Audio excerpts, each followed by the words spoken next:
Hello guys, welcome back to the channel. आज हम बात करने जा रहे हैं बिजनेस इकोनॉमिक्स के बारे में, जो कि हमारे यूजीसी नेट पेपर 2 कॉमर्स का बहुत ही इंटरेस्टिंग सा सब्जेक्ट है।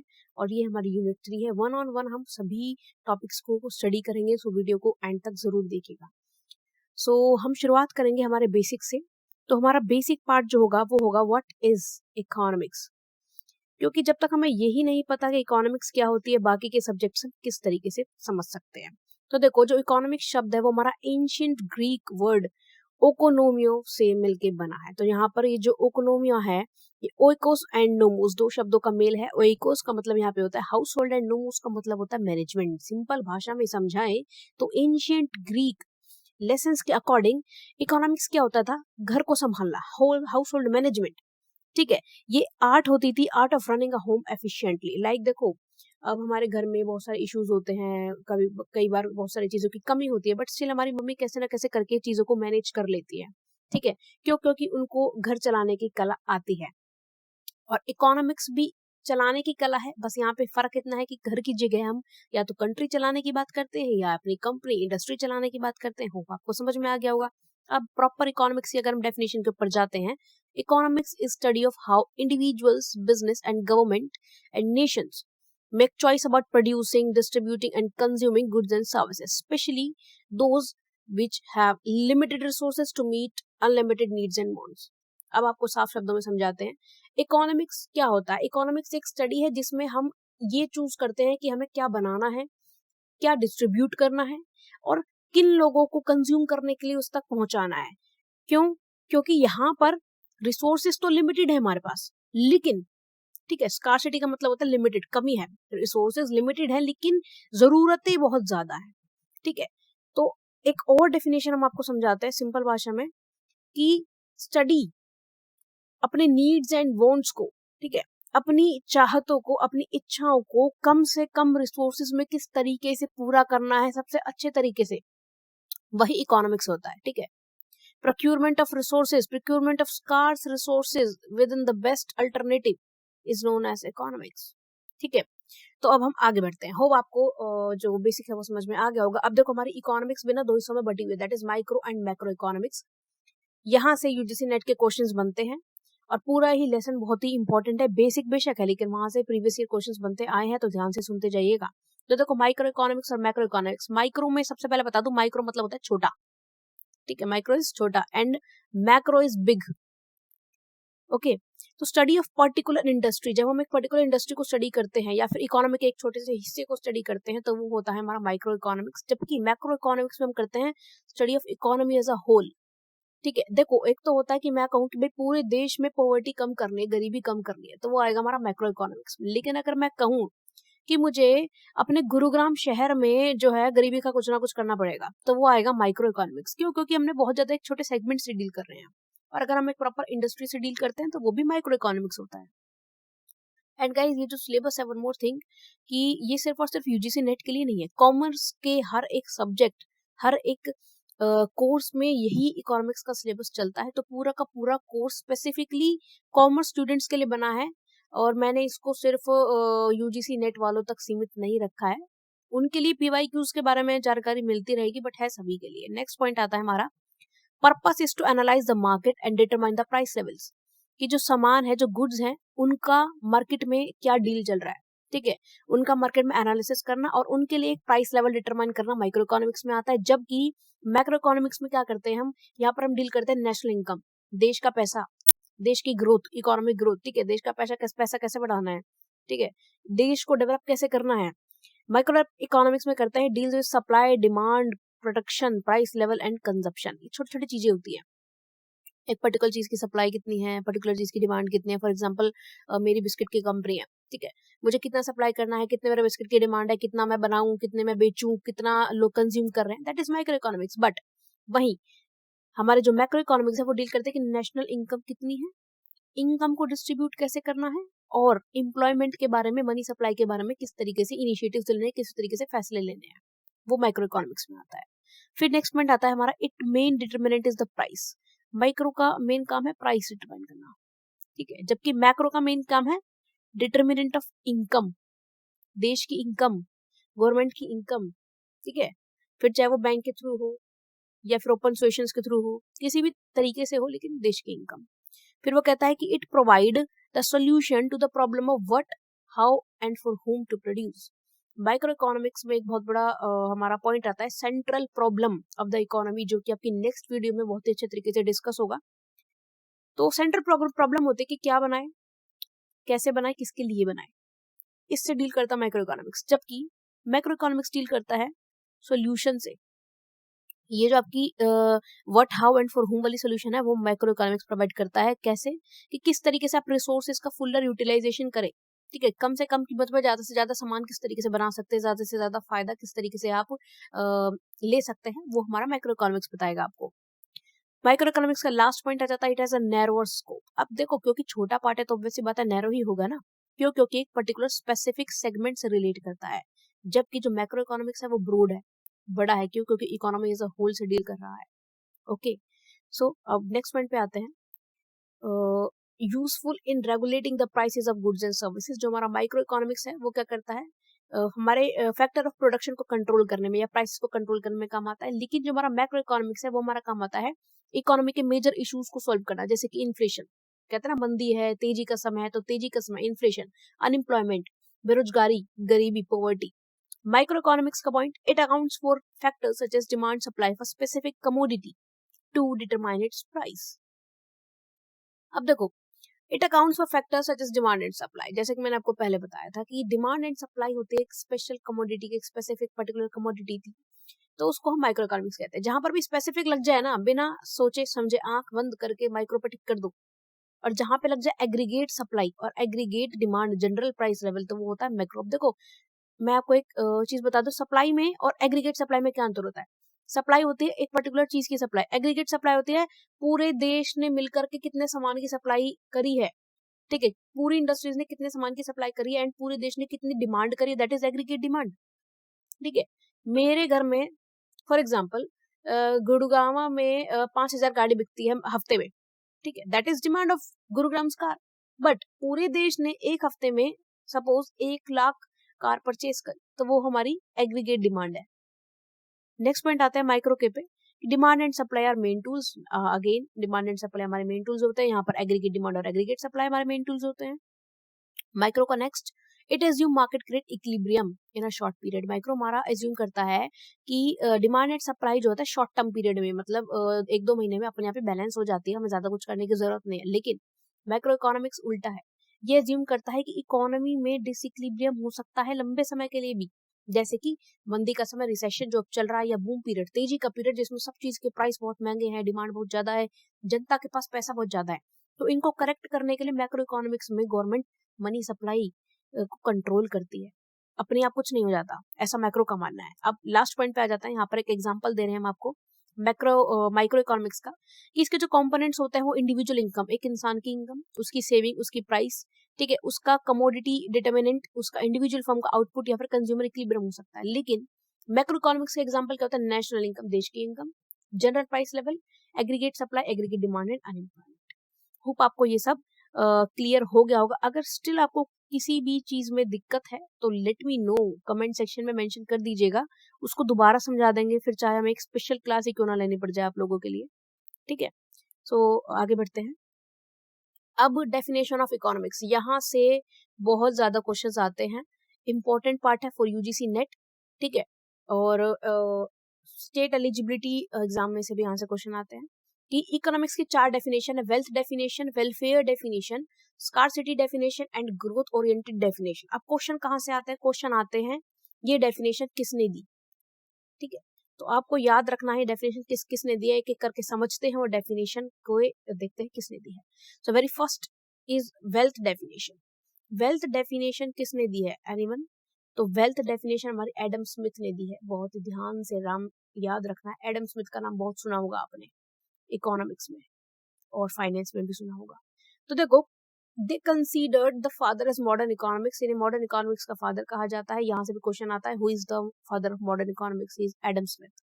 और उनकी किताब का नाम an inquiry into the nature and cause of wealth of nations. तो इसमें इन्होंने बात करी थी कि देश के का जो पैसा होता है, देश में जो पैसा कंट्रोल होता है, जो फ्लो होता है, ठीक है, वो कहाँ से आता है, कैसे वो वर्क करता है, कैसे हम पूरे कंट्री का जो नेचर है उसको इंक्वायर करते हैं, उसको एक्सप्लोर करते हैं, चीजों को समझते हैं। आगे अगर हम बात करें तो economics is the study of nature. Economics क्या है? Study of nature and causes of nations wealth. एक देश के सराउंडिंग्स को स्टडी करना और उस पे जो पैसा है, जो वेल्थ है, वो क्यों है, कहाँ से आई है, उसकी स्टडी जब हम करते हैं ना तो उससे हम इकोनॉमिक्स कहते हैं। और ये वेल्थ डेफिनेशन किसने दिया? एडम स्मिथ ने दिया। ये डेफिनेशन याद रखिएगा, इकोनॉमिक्स एक study of nature and cause of nations wealth. ठीक है, simply as the study of wealth. ये एडम स्मिथ की है, father of economics, modern economics. और इनका मेन ऑब्जेक्टिव क्या था? इनका मेन ऑब्जेक्टिव था कि इकोनॉमिक्स, हाउ पीपल अर्न, लोग कैसे कमाते हैं एंड कैसे खर्च करते हैं। ठीक है, wealth can be increased by its production and accumulation. और वो ये कहते हैं कि जो पैसा है वो बढ़ता है किससे? एक्यूमुलेशन से और उसकी प्रोडक्शन से। जितना ज्यादा हम अर्न करेंगे उतना ज्यादा हम उसको खर्च करेंगे, उससे पैसा बढ़ेगा। अब देखो, इन्वेस्टमेंट सेविंग फंक्शन हमने क्लास 12th में पढ़ा होगा, क्लास 11 12th में आता है। तो गाइज फॉर एग्जाम्पल मैंने 100 रुपीज अर्न किए, उसमें से मैंने 60 रुपीज खर्च कर दिए। अब ये 60 रुपीज जो मैंने खर्च करे वो एक तरीके से जो मेरे लिए प्रोड्यूसर है उसकी इनकम है। वो प्रोड्यूसर इसमें से कुछ लेकर के दोबारा बनाएंगे सामान, और मेरे जो 40 रुपए बचे वो मैं क्या कर देती हूँ? मैं इन्वेस्ट कर देती हूँ, और इन्वेस्टमेंट के बदले मुझे क्या मिलता है? रिटर्न ऑन इन्वेस्टमेंट मिलता है। तो पैसे से पैसा कमाया जाता है, ये हमारी एक पुरानी कहावत है। वही यहाँ पर एडम स्मिथ कह करके गए हैं कि जितना ज्यादा पैसा होगा उतना ज्यादा एक्यूमुलेट करो, बांटो, खर्च करो, तभी पैसा बढ़ता है। Economic man tries to achieve his self interest by increasing his material gains through acquisition of wealth. और इकोनॉमिक मैन जो होता है ना, जो देश का आदमी है, उसको इकोनॉमिक मैन यहाँ पर बोला गया है कि वो अपना जो सेल्फ इंटरेस्ट है, वो जो अपना हित है, वो कैसे पूरा करता है? अपने मटेरियल गेन को बढ़ा करके, अपने पैसे को बढ़ा करके। ठीक है, अब देखो एक इंसान कैसे खुश रहता है। फॉर एग्जाम्पल एक लड़का है राम, ठीक है, अब लड़कों को क्या चाहिए होता है? बढ़िया कार चाहिए। ठीक है, बढ़िया कार चाहिए, बढ़िया कपड़े चाहिए, और क्या चाहिए उनको? यही चाहिए, शो ऑफ करने के लिए। यार ऑफेंड मत हो जाना, ठीक है। तो देखो अगली आती है welfare definition. Welfare definition Alfred Marshall ने दी थी, और ये है हमारी नियो क्लासिकल डेफिनेशन। याद रखना, नियो क्लासिकल डेफिनेशन किसने दी थी? वेलफेयर डेफिनेशन एल्फ्रेड मार्शल ने दी थी। इनकी बुक का नाम था प्रिंसिपल ऑफ इकोनॉमिक्स, और इन्होंने अपनी बुक में पढ़ाया it is the study of Mankind in the ordinary business of life. आमतौर की लाइफ में हम क्या करते हैं? ठीक है, इन्होंने इंक्वायर किया था कि हम अपनी इनकम जो है वो कहाँ से लाते हैं और उसको कैसे इस्तेमाल करते हैं। ये हमारी वेलफेयर डेफिनेशन है। इन्होंने ना थोड़ा सा एल्फ्रेड मार्शल ने एडम स्मिथ से अलग क्या किया था? इन्होंने बोला था economics is the study of activities related to human being and their material welfare. कि हम लोग किस तरीके से खुश रहते हैं और कहाँ हमारे लिए जो मटेरियल वेलफेयर है ना, जो हमारे लिए खुशी की चीजें हैं, वो हम कहाँ से अचीव करते हैं। Economics is related to income of individual. ठीक है, एक इंसान की इनकम कहाँ से आ रही है, and it uses for creating material welfare only, और हम उसको सिर्फ और सिर्फ मटेरियल वेलफेयर के लिए ही खर्च करते हैं। ठीक है, मेरे पास पैसा है, हम पैसा कमा क्यों रहे हैं? ताकि खाना खा सके, घर खरीद सके, गाड़ी खरीद सके, अच्छे कपड़े पहन सके, घूम फिर सके, इसीलिए खर्च करते हैं ना, इसीलिए इनकम कमाते हैं ना। तो बस उन्होंने यही कहा था, well being material needs are very basic needs and must be fulfilled. और उन्होंने कहा था कि जो हमारे वेल बींग नीड्स होते हैं ना, जैसे कि हमारे सेफ्टी नीड्स हो गए, रोटी कपड़ा मकान, ये हमारे बहुत ही बेसिक नीड होते हैं, और ये सबसे पहले पूरे होने चाहिए, किसी और नीड के सोचने से पहले भी पूरे होने चाहिए। अब देखो यहाँ पर एक थोड़ी सी एक क्वेश्चन आया था, तो उसके रिलेटेड आपको एक स्टोरी बताते हैं। फॉर एग्जाम्पल मेरे पास 1000 रुपए है, ठीक है, आई हैव 1000 रुपीज। तो आप ये लोग बताओ कि आप लोग क्या करोगे? इससे सबसे पहले आइसक्रीम खाने जाओगे, या फिर आपके घर में आटा नहीं है, आप उससे आटा लेने जाओगे, फ्लावर लेने जाओगे? बताओ क्या लेने जाओगे? आइसक्रीम खाने जाओगे, आटा लेने जाओगे? ऑब्वियस सी बात है। एल्फ्रेड मार्शल कहकर गए थे कि बेसिक नीड पहले पूरी करो, तो पहले आटा लेने जाएंगे ना 1000 रुपए से। भाई मेरे पास रोटी खाने के लिए आटा नहीं था, तो पहले तो खाना, बेसिक नीड पूरी करेंगे। यही एल्फ्रेड मार्शल कह के गए थे कि लोग कैसे कमाते हैं और कैसे अपनी बेसिक मटेरियल नीड्स में उस पैसे को खर्च करते हैं, और फिर उससे सेटिस्फेक्शन लेते हैं, खुश होते हैं। ओके, नेक्स्ट हमारी पॉइंट आता है स्कार्सिटी डेफिनेशन किसने दी थी? स्कार्सिटी, कमी। ठीक है, ये हमारी प्री कैनेशन डेफिनेशन है, जो कि हमारे चार्ल्स रॉबिन्स ने दी थी। लाइनल चार्ल्स रॉबिन्स ने अपनी बुक लिखी थी essays on the nature and significance of economic science 1932 में। उन्होंने ये स्कार्सिटी डेफिनेशन दी थी। तो उन्होंने कहा था कि studies human behaviour as a relationship between and scarce means which have alternated uses. उन्होंने कहा था कि जो सामान है ना, जो रिसोर्सेज है वो स्कार्स हैं, वो कम है, लेकिन उनके इस्तेमाल बहुत करने के तरीके बहुत ज्यादा है। तो किस तरीके से हम चीजों को इस्तेमाल करें कि उनका फायदा भी लिया जा सके और रिसोर्सेज खत्म भी ना हो। ठीक है, अब देखो मेरे पास क्या है, मिल्क है। अब सबको पता है दूध तो दूध ही है ना, लेकिन उस दूध से हम पनीर भी चाहिए हमको। ठीक है, हमको वो दूध पीने के लिए भी काम में लेना है, उससे हमें स्वीट्स भी बनाना है, उससे हमें बेकरी का काम भी करना है। तो रिसोर्सेज लिमिटेड है, लेकिन उनके यूज बहुत ज्यादा अल्टरनेटिव है। तो हम लोगों को किस तरीके से इस रिसोर्स को यूज करना है ताकि हम ज्यादा से ज्यादा बेनिफिट इसका उठा सके, उसका रिलेशनशिप क्या है वो हमारा रॉबिन्स बता करके गए थे। अब गाइस देखो, वैसे तो मुझे पता है कि मिल्क एक स्कार्स रिसोर्स नहीं है, लेकिन मैंने बेसिक अंडरस्टैंडिंग के लिए आपको एग्जांपल दिया। ठीक है, यहाँ पर आप पेट्रोलियम का एग्जांपल भी ले सकते हो। पेट्रोलियम इज लिमिटेड बट उसके यूज इतना ज्यादा है कि दैट्स व्हाई आजकल हम क्या करने लग गए हैं, ईवी के ऊपर जो है ट्राई कर रहे हैं कि ईवी किसी ना किसी तरीके से उसको उसकी जगह ले ले और पेट्रोल को हम सेव कर पाए, सस्टेनेबिलिटी पे काम कर पाए। It recognise that economics is the science deal with economic behaviour of a human being. उन्होंने कहा था कि इकोनॉमिक्स क्या है, एक साइंस है, एक स्टडी है, एक पढ़ाई है जो कि इंसान के इकोनॉमिक बिहेवियर से डील करती है, उसको समझती है। और उन्होंने कहा था ह्यूमन एग्जिस्टेंस का मतलब क्या है, इंसान है क्यों, क्योंकि उसकी अनलिमिटेड वांट्स है, उसकी अनलिमिटेड इच्छाएं हैं, लेकिन उनको पूरा करने के लिए उसके पास रिसोर्सेज लिमिटेड है और उन रिसोर्सेज के इस्तेमाल करने के तरीके बहुत सारे हैं। ठीक है, तो ये एक कीवर्ड है ह्यूमन एग्जिस्टेंस, मतलब इंसान होगा तो उसकी इच्छाएं भी होगी, और इच्छाएं अनलिमिटेड होती है इंसान की। ठीक है, और वो जो रिसोर्सेज है ना, उनके बहुत सारे अल्टरनेटिव यूज है लिमिटेड रिसोर्सेज के साथ। ये ध्यान रखना, स्कार्सिटी कमी माने अपना रॉबिन्स की बात हो रही है, टिक करिए। लास्ट एक पॉइंट आपको बताते हैं, there is a need for efficient use of scarce resources. जो रिसोर्सेज स्कार्स होते हैं ना, कम होते हैं, उनको हमें अच्छे से यूज करने की जरूरत होती है। क्यों? And the primary objective of economics is to ensure efficiency of use of resources for satisfaction of human wants। और यही हमारे चार्ल्स रॉबिन्स कहकर गए थे कि रिसोर्सेज के अनलिमिटेड होने की वजह से हमको उनको एफिशिएंट तरीके से यूज करना है और उनसे प्राइमरी ऑब्जेक्टिव पूरे करने हैं। और इकोनॉमिक्स का प्राइमरी ऑब्जेक्टिव क्या है, ये इंश्योर करना कि हम रिसोर्सेज से ह्यूमन की नीड्स को भी सेटिस्फाई कर दें और रिसोर्सेज की कमी भी ना हो। ठीक है, नेक्स्ट एंड लास्ट हमारा आता है growth definition, last but not the least. Growth definition किसने दी थी? पॉल सैमुअल्सन ने दी थी। ये मॉडर्न पर्सपेक्टिव की इकोनॉमिक्स की डेफिनेशन थी। यहाँ पर ये क्या कर गए थे कि economics is study of how people and society use limited resources. किस तरीके से लोग लिमिटेड रिसोर्सेज का इस्तेमाल करते हैं, फिर चाहे उनके पास पैसा हो या ना हो, लेकिन वो गुड्स प्रोड्यूस करते हैं, सर्विस प्रोड्यूस करते हैं और उनको डिस्ट्रीब्यूट करते हैं अलग अलग लोगों में अलग अलग तरीके से। अगर आपको मैं सिंपल तरीके से बताऊं, जैसा कि मैंने आपको स्कार्सिटी वाली रिसोर्सेज में बताया था कि वहां पे कमी होती है, बट वहां पे हमें एफिशिएंटली यूज करना होता है। यहाँ पे वो कह रहा है कि इकोनॉमिक स्टडी करता है कि किस तरीके से आप गुड्स को प्रोड्यूस करते हैं और उनको डिस्ट्रीब्यूट करते हैं। इसको आगे पढ़ने से आपको शायद थोड़ा बेटर समझ में आ जाएगा। It deals with allocation of scarce resources to production purposes. अब देखो, आपने 11th-12th में पढ़ा होगा पीपीसी कर, प्रोडक्शन पॉसिबिलिटी कर। उसमें क्या होता था कि मेरे पास 100 रुपए हैं, मुझे एप्पल भी खरीदना है और ऑरेंज भी खरीदना है। ठीक है, अब अगर एप्पल के 10 यूनिट हैं और ऑरेंज के 5 यूनिट, अगर मुझे एप्पल के यूनिट्स बढ़ाने हैं, 12 करने हैं, तो मुझे कुछ ना कुछ ऑरेंज का सेक्रीफाइस करना पड़ेगा। ठीक है, तो यहाँ पर ग्रोथ डेफिनेशन में भी ये बोल रहा है कि रिसोर्सेज स्कार्स जरूर है, लेकिन हमें उनका प्रोडक्टिव यूज करना है ताकि कम से कम में हम ज्यादा से ज्यादा सेटिस्फेक्शन ले सके। Growth of economies will depend upon the consumption and production in the economy. और इकोनॉमी की ग्रोथ जो होगी वो किस पे डिपेंड करेगी, कितना हम खर्चा करते हैं, कितना हम प्रोड्यूस करते हैं। Selection of the most efficient use of resources from alternative ways considering a longer period of time.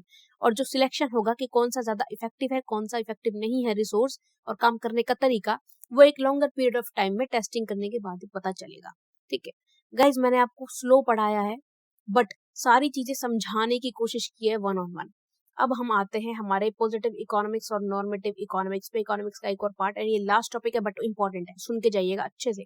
Positive माने नाम से ही पता चल रहा है, ठीक है, पॉजिटिव माने सही सही, ठीक है, कहते हैं गुड, और normative is kind of negative लगा लो, बट ऐसा कुछ है नहीं, मजाक की बात थी। तो देखो मीनिंग पे आते हैं कि पॉजिटिव इकोनॉमिक्स का मतलब होता है it is a stream of economics. यहाँ पे थोड़ा सा दिक्कत है, stream of economics based on data and fact, जहां पर हम सच के बारे में बात करते हैं, तथ्य के बारे में बात करते हैं, फैक्ट्स एंड फिगर्स के बारे में बात करते हैं। नंबर्स के बारे में बात करते हैं, वो होते हैं पॉजिटिव इकोनॉमिक्स। बट नॉर्मेटिव क्या होता है, ये इकोनॉमिक्स की ऐसी ब्रांच है जहाँ पे हम ओपिनियंस, वैल्यूज एंड जजमेंट के बारे में बात करते हैं। ठीक है, एग्जाम्पल आपको बताई जाए, मैंने आपको बोला कि आज मैंने 10 चॉकलेट्स खरीदी और खाई, ठीक है, दिस इज पॉजिटिव इकोनॉमिक्स। लेकिन अगर मैं बोलूं मैंने आज कल से ज्यादा चॉकलेट्स खाई, तो वो हो गया नॉर्मेटिव इकोनॉमिक्स। मैंने कोई वैल्यू नहीं बताई, मैंने बस ये बोला कल से ज्यादा खाई, तो that is normative economics. Nature of positive economics is descriptive nature होता है, डिस्क्रिप्टिव, नंबर्स, डिस्क्रीट। नॉर्मेटिव होता है प्रिस्क्रिप्टिव, जैसे हमारा डॉक्टर होता है प्रिस्क्राइब कर देता है, पर्ची पे लिख के दे देता है। तो प्रिस्क्रिप्टिव, प्रिस्क्राइब से याद रखना नॉर्मेटिव है। और ये जो हमारा पॉजिटिव इकोनॉमिक्स है, it is concern with fact cause effect relationship, सच और उसके बीच के रिश्ते के बीच में जो है आपको बताता है कि क्यों चीज है तो क्यों है और उसका रीजन क्या है। लेकिन नॉर्मेटिव में हमारा ओपिनियंस आते हैं, जजमेंट आता है, वैल्यूज आती है। पॉजिटिव इकोनॉमिक्स का वेरिफिकेशन के लिए टेस्ट किया जा सकता है क्योंकि नंबर है। अब देखो 4 में से 2 माइनस करें, हमको पता है 2 है, कितनी बार भी चेक कर लो 2 ही आंसर आना है। लेकिन नॉर्मेटिव इकोनॉमिक्स को हम टेस्ट नहीं कर सकते।